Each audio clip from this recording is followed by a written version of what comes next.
Today is my first home post, the first post since I was away. I've actually been back a few days, but I've not been well.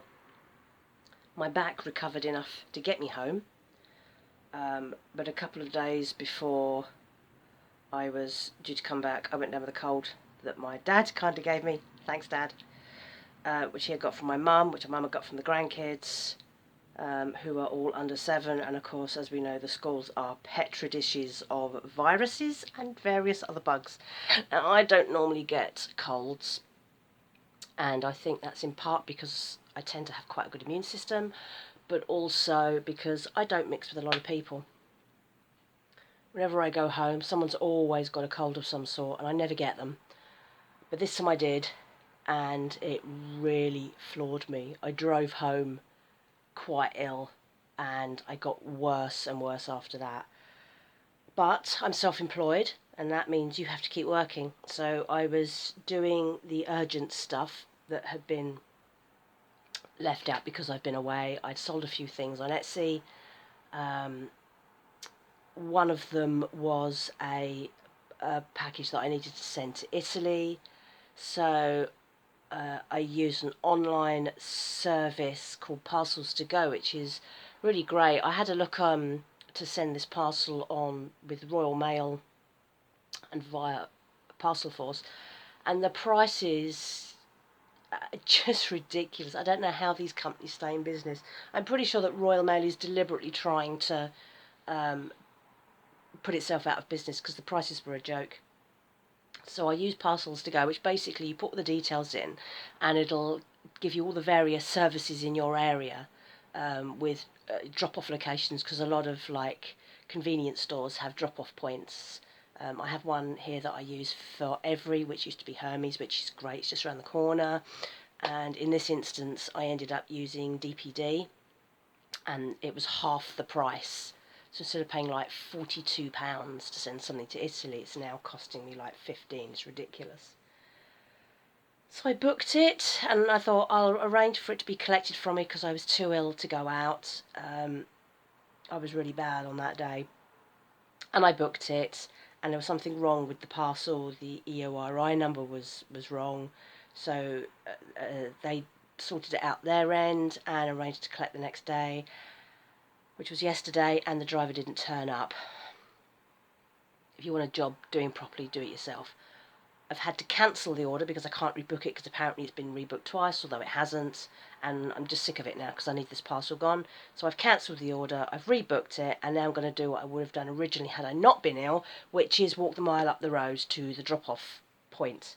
And I don't know if it's just because I have been ill, because I've just got back 2 weeks away with a little bit cabin feverish, that I've got lots of little things going on which are annoying me, like with my new Shopify shop, trying to deal with the bureaucracy of posting packages abroad post-Brexit, which is driving me nuts. And if you go over to my other YouTube channel, I'm doing the odd post about that because I think the technicals and the admin that goes with that will be very handy for other UK stores desperately trying to survive in a post-Brexit world where nobody cares about them. But other issues, I'm still waiting for my toilet system to be sorted. We are now in week 5. I said that I drained my toilet cistern while I was away, so I didn't have to worry about it leaking. But when I came back, my system was full. So I don't know what's happened there. I don't know whether it's got a slow drip on it anyway and it's refilled. So I was very lucky that it didn't flood, because what I also didn't know is that my neighbours downstairs have been away for the last week. So had it flooded, that would have been great. But it didn't, thankfully. So it's just this general frustration that nothing seems to work anymore. And yeah, I think a lot of it is because I've been feeling ill and out of control. It's difficult when you're used to being very independent and you live on your own and you run your own business. Things cannot stop for you. And so when things go wrong, when parcels don't get picked up, and you're not well and you can't do the things you need to do, it just drives you completely nuts. So anyway, today which is the day after I've now cancelled the non-collected collection. I've rebooked it and now I have to walk up the road. Luckily, I'm not completely well, but I'm a lot better. I can move now. I can breathe. My throat isn't all closed up. I've got some of my appetite back. And it's blue sky and sunshine outside. So I'm going to take that as a hint that I need to get out and walk and blow out some of these cobwebs, and hopefully I'm on the up.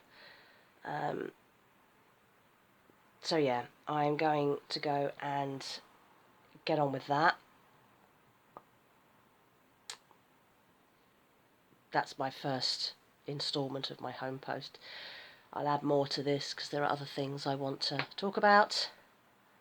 Hopefully not moan about, but it's just been one of those weeks and you need to get things out. Bottling things up just doesn't work, does it?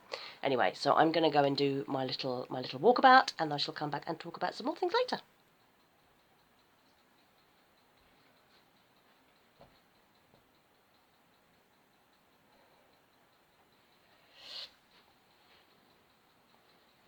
I'm back. I'm not sure how much good that did me. I'm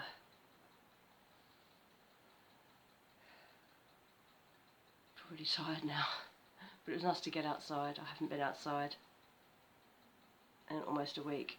It feels like, anyway. While I was away, my dad was telling me about a story he'd read in the news about a woman. She's a nurse, and she's just been given a no-fault eviction notice by her landlord. She's been living in her rented home for something like 20 years. She has a teenage child, I presume at school, and she has a load of pets. And she doesn't know what to do, because she says she doesn't even have a 1-month deposit for a new place. And that's really worrying. And my dad said, well, if she'd had a mortgage, she'd have been in a better position. But if the bank was trying to turf her out of her house and she had a mortgage, that I can only presume would have been because she was behind on her mortgage. And banks are just as quick to take away your property if you don't pay as if you are a tenant. No-fault evictions are problematic because the landlord doesn't have to give a reason. And particularly at the moment, a lot of those are purely because landlords don't want to be landlords anymore. The bottom's fallen out the market if you're the one paying the mortgage. And those landlords who do want to keep being landlords are putting rents up really high. And it's a real problem now because the rental market's gone through the roof. It's definitely a seller's market. Rents are really, really high. People who would probably have been buying homes are now renting instead, putting more people onto the rental market. And I've heard of estate agents and rental companies charging potential tenants deposits to view properties, which I've never heard of before, and I can't believe this is legal. It's stupid if it is. And I've also heard of potential tenants offering landlords and offering estate agents up to a year's rent in advance to secure a property. That is how bad that is at the moment. Now, I already pay my rent 6 months in advance, but that's for a different reason. That's because I don't pass the credit checks, because I'm self-employed, because my income doesn't look great, and even though I have the savings to cover such things, they don't count that. They say, well, you could just spend all your savings at once. Yeah, but if I had a paycheck, I could blow that the day after I got it. So it's a stupid conversation. Anyway, so my dad said to me, so what are you going to do if your landlord gives you a no-fault eviction notice?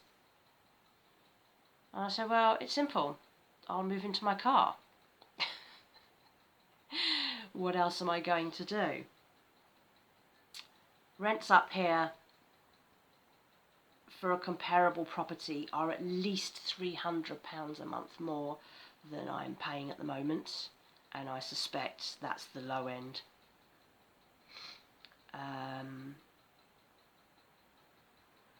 Yeah, it's and I would probably have to pay at least that 6 months of bribery rent again in advance. So at the moment, every 6 months I have to pay out over £3,000. Imagine if it was double that, because rent prices were double. It's just ridiculous. So my question to you is, do you have an emergency plan for if something happens and either your landlord gives you a no-fault eviction notice out of the blue, or if something happens and you can't pay your mortgage and they're coming to take your house away? What is your backup plan? Where are you going to go? Who is going to help you? Financially, do you have enough emergency services to get you out of a hole? I've had a plan in place for ages mentally, because when you rent, you never know what's coming. So I spend my life making emergency plans just in case. So certainly on a temporary basis, I would move into my car. I would hire a storage unit for my business, so that I could keep selling, because I have like an entire bedroom's worth of business stock and machinery and things that I don't want to get rid of, because I still need to try and earn a living. So I would have a storage unit. I would keep any furniture that was good storage, like I have shelving and things like that, which I would need, and then I could effectively work out of the storage unit. I wouldn't be able to make things, but I have a lot of stock, so I have plenty to keep me going. And then I would join a gym that had shower facilities, and then I would muddle along until I could work out what to do, until I found somewhere, until the market changed, or until probably my parents gave in and said move back in. I don't know. It's better than living in a cardboard box or in a hostel. And at least it gives me some vague semblance of control. And that's the world we're living in right now, if I'm honest with you. And it's the most unthinkable situation, but you need to have that emergency plan, particularly if you are a tenant. If you haven't thought of an emergency plan, if you don't have enough emergency savings to be able to bribe a landlord with a year's worth of rent in advance, and the security deposits and removal costs and everything else that comes with moving, if you don't have that, what is your bottom line plan? You need to have one. And this is one of the reasons I don't have pets anymore, because when I had pets, and I was moving about, it was the pets that lost out. I would always have to get things rehomed, because I'd end up in places that weren't suitable, and it was awful. It was terrible. It was heartbreaking every blooming time, and I stopped. I haven't had any pets since I've been up here in the north. So that's 9 years, and I wouldn't dare. I mean, blimey, I've got house plants, and I'm worried about what I'm going to do with them. They'll have to go in the bin. I won't be able to put those in my car, and they won't survive in a storage unit. But At least it's only a plant.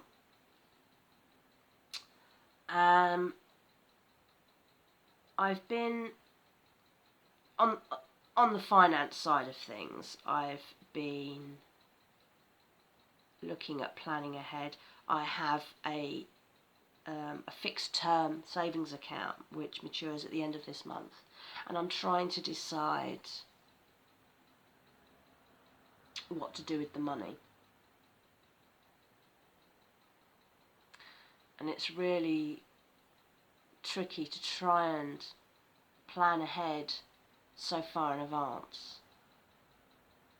I've been watching a YouTube channel called Gary's Economics, and this guy is really interesting, and he's really good at making predictions about the way the market's going. He started his podcast at the beginning, his YouTube at the beginning of COVID, so in 2020, and he was a market trader, and he's analysing the decisions that government and the banks are making and how that is impacting the economy and people and people's behaviour and all those sorts of things.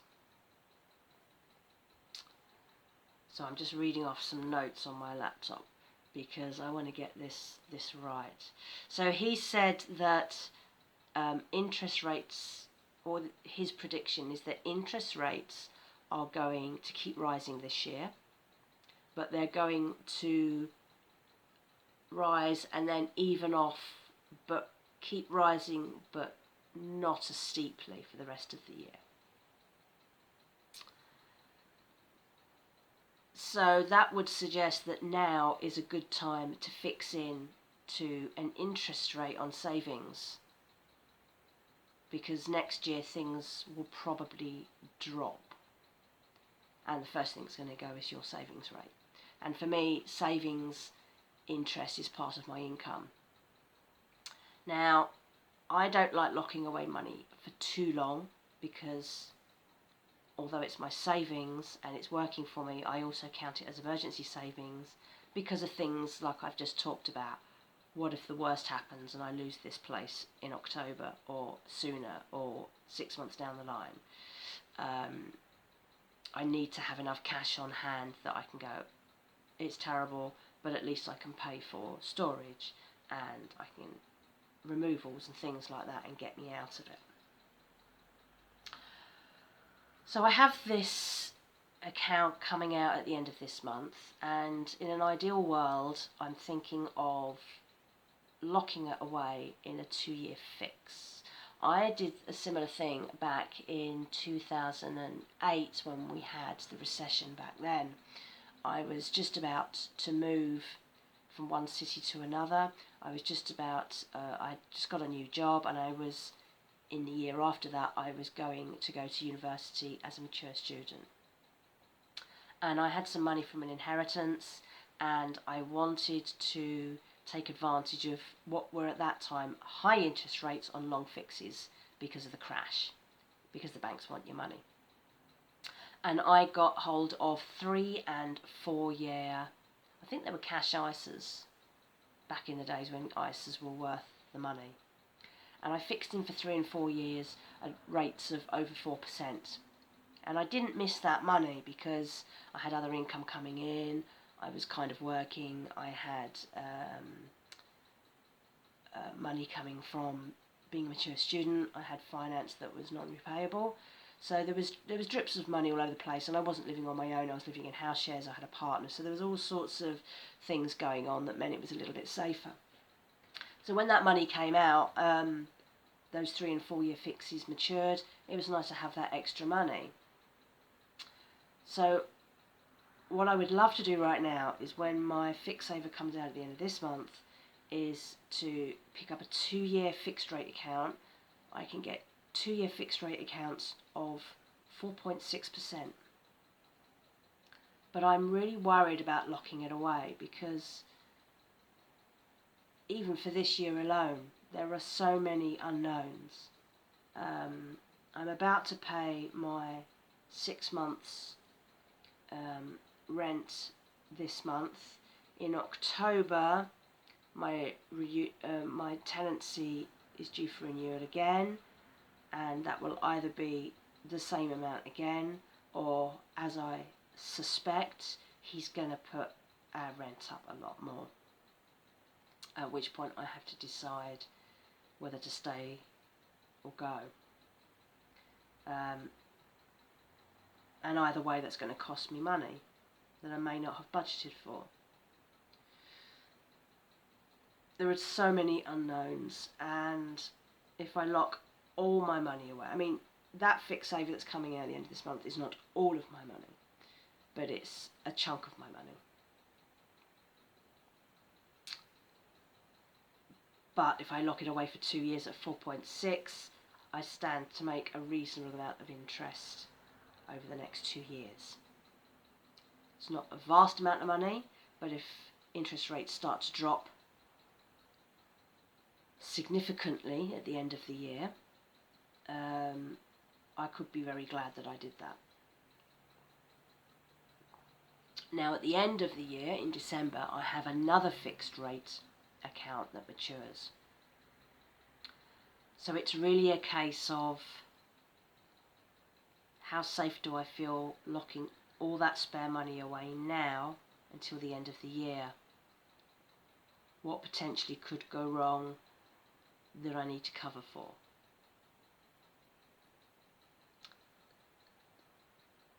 So I don't know. I feel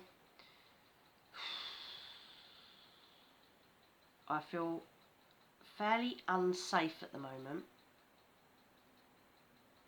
just generally. And I think, again, this is because I've not been well the last couple of weeks, and I'm frustrated by basic things that should work not working, just stupid things like that courier not turning up. And this month is an expensive month because I've got my 6 months rent coming out, I've got to pay my business insurance and my contents insurance, so on top of my usual bills, I'm hemorrhaging about £4,000. And I can do that because I'm careful with the way I seesaw my accounts, and I plan ahead, and I always make sure by using all my spreadsheets, which I use, that I have pre-planned and I know what's there. But I just feel very insecure at the moment, and the insecurity really comes around the rent, because there is no loyalty between landlords and tenants, and I know that my landlord particularly is a ruthless guy. Money is the bottom line for him. He doesn't care. He has no interest in the tenants. He doesn't have any interest in the people who provide the services that maintain his properties. So the services that they get in when things go wrong, like the plumbers and the electricians, etc., etc., he doesn't care about them. He just wants the cheapest of everything. It's how much money he has in the bank.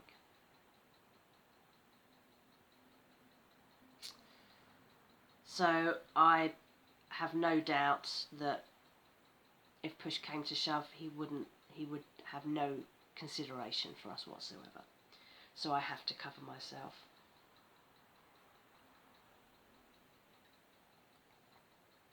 So it's a weird one. I don't really know what to do. I have a couple of weeks of thinking time to decide what I'm going to do with this money. Do some calculations, because it's only a short amount of time I'll be without that chunk of money. And then I know at the end of the year there'll be another one. So if I really got into trouble, I'm sure my dad would temporarily lend me even a few thousand until that fixed rate came out.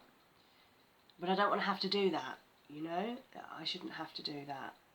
And I don't want to do that because my parents know that I'm not financially well off, and I know that it worries them constantly because they don't understand the way I live or how different things are for me than they are for them. and I don't want to be proving them right when they're having to get me out of a hole because I misplanned my finances.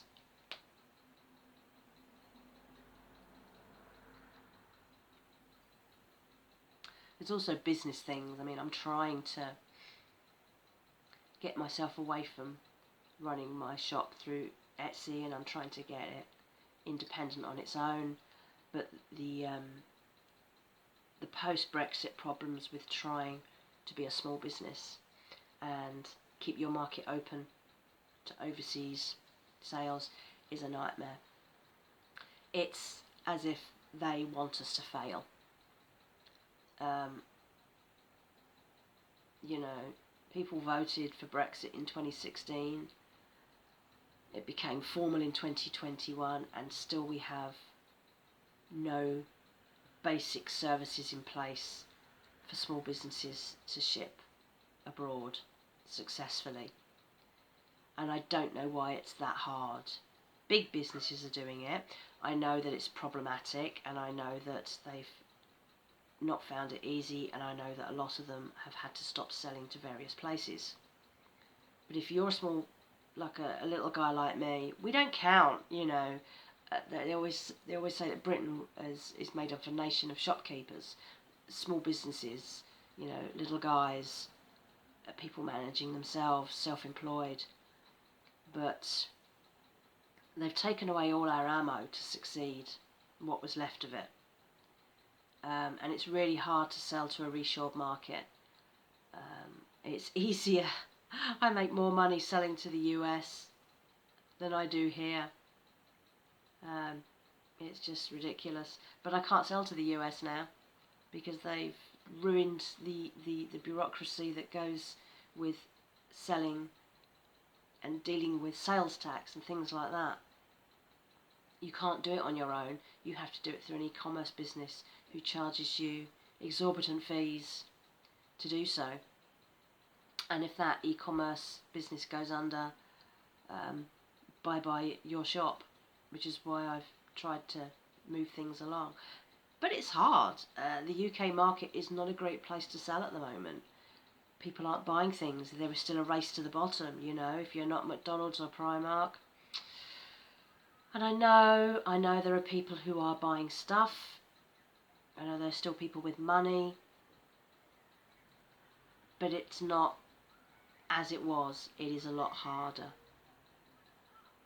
Anyway, enough for the moment. Boom.